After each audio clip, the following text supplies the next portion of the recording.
Halo guysku semua, perkenalkan nama saya Failatul Hasanah dan kita berjumpa lagi di mata kuliah pendidikan orang dewasa. Untuk materi kali ini kita akan membahas mengenai menyusun desain pembelajaran orang dewasa tahap 2. Setelah kemarin kita membahas mengenai menyusun desain pembelajaran orang dewasa tahap 1 yang dijelaskan teman kita Vivi Arumsari. Maka kali ini kita akan membahas di tahap selanjutnya yaitu tahap 2. Sebelum kita membahas tahapannya, mari kita bahas sedikit terlebih dahulu mengenai apa sih desain pembelajaran itu. Nah, desain pembelajaran adalah praktik penyusunan media teknologi komunikasi dan isi untuk membantu agar dapat terjadi transfer pengetahuan secara efektif antara guru dan peserta didik.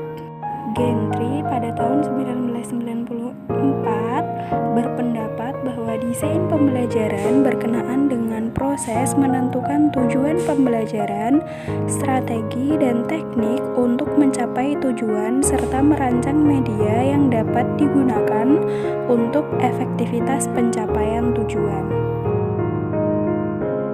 Meneruskan dari tahap yang pertama kemarin yang menggunakan model pembelajaran Student Team Achievement Division atau STAD. Kita recall dulu materi kemarin, kita bahas lagi sedikit ya. Metode STAD merupakan metode pembelajaran dengan pendekatan yang paling sederhana dan paling mudah dipahami, serta mengandung strategi pembelajaran kooperatif yang memberi kesempatan untuk berkembang secara majemuk dengan latihan untuk memperoleh konsep dan keahlian.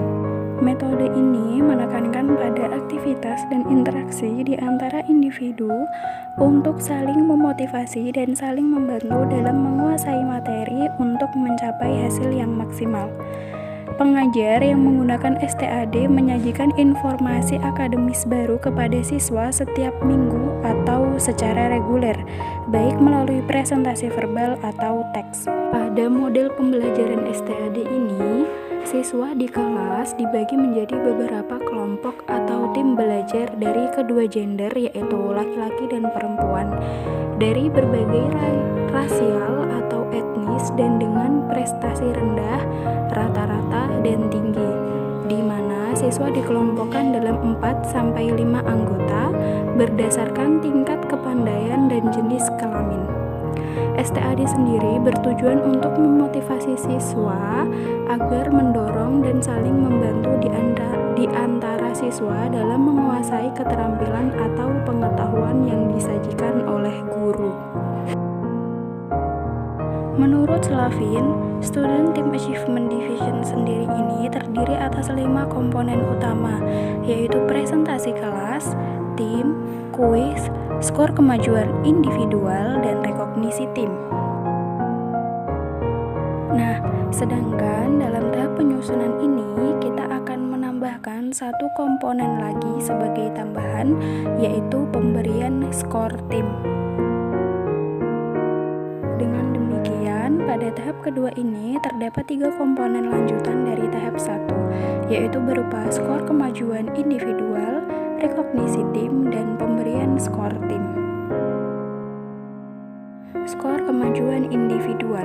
Skor kemajuan individual ini berupa peningkatan skor yang dimaksudkan agar siswa mau berusaha untuk memperoleh skor yang lebih baik dengan cara belajar secara maksimal dan memberikan kinerja yang lebih baik dari sebelumnya.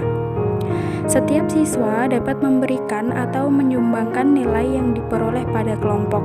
Skor awal diberikan pada siswa, kemudian skor-skor yang telah diperoleh dibandingkan dengan skor hasil dari kuis.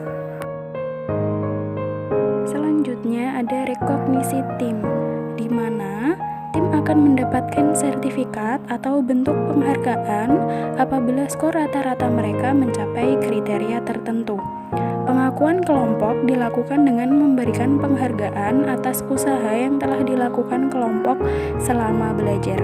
Penghargaan terhadap kelompok akan diperoleh ketika telah mencapai nilai rata-rata.